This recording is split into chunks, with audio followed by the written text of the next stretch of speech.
Regardez, regardez, regardez ce jour, marquer ce jour, vraiment c'est la Nakba pour nous, c'est notre Nakba. Voilà, la normalisation entre le Maroc et l'entité sioniste. Alors, le 10 décembre, retenez cette date, c'est vraiment la Nakba pour nous.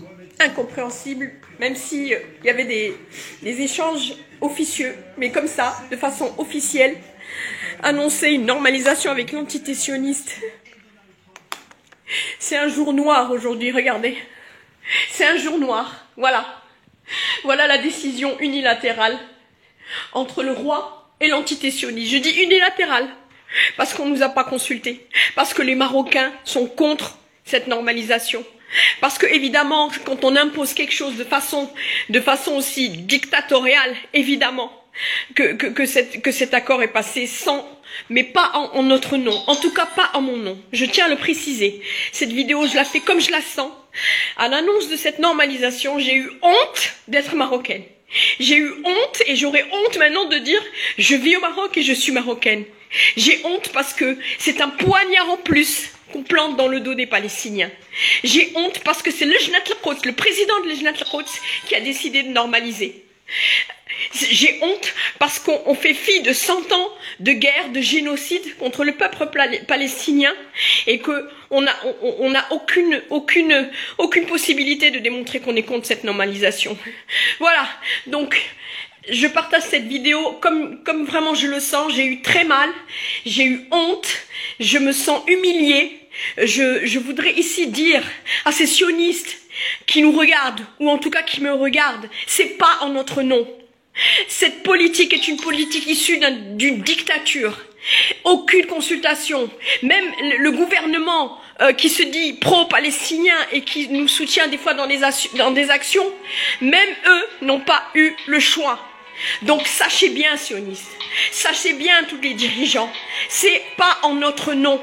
D'accord, vous allez nous l'imposer comme vous imposez toujours tout, mais c'est pas en mon nom en tout cas. En tout cas, c'est pas en mon nom. Toute ma vie, j'ai lutté contre cette normalisation. Pas de normalisation avec des fascistes, avec des sionistes. Et s'ils viennent, qu'ils sachent qu'ils viendront, mais malgré nous, c'est honteux. J'ai honte aujourd'hui de ce jour. Je marquerai ce jour comme une nakba pour moi. En tout cas, je pensais pas le vivre. Je pensais que j'allais mourir bien avant de voir ce jour-là. Malheureusement, je le vis et je m'y attendais pas, même si officieusement, dans la traîtrise et dans la sournoiserie, il y avait des échanges avec l'entité sioniste. On se le cache pas, mais comme ça, de façon officielle, annoncé comme ça au monde entier et passé dans des chaînes israéliennes comme cet accord. Je suis vraiment dégoûtée. Donc, je partageais cette vidéo et dites-le haut et fort. Moi, Sadia El-Walous, je refuse cet accord. Moi, Sadia El-Walous, je vais à l'encontre de la décision du roi Mohamed VI, dont je me détache complètement.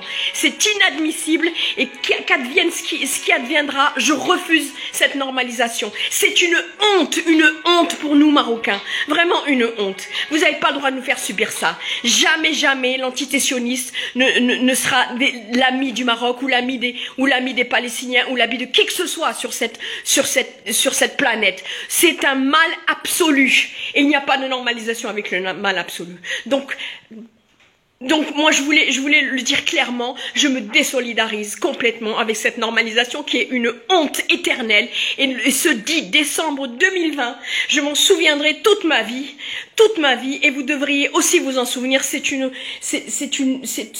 lamentable, c'est une catastrophe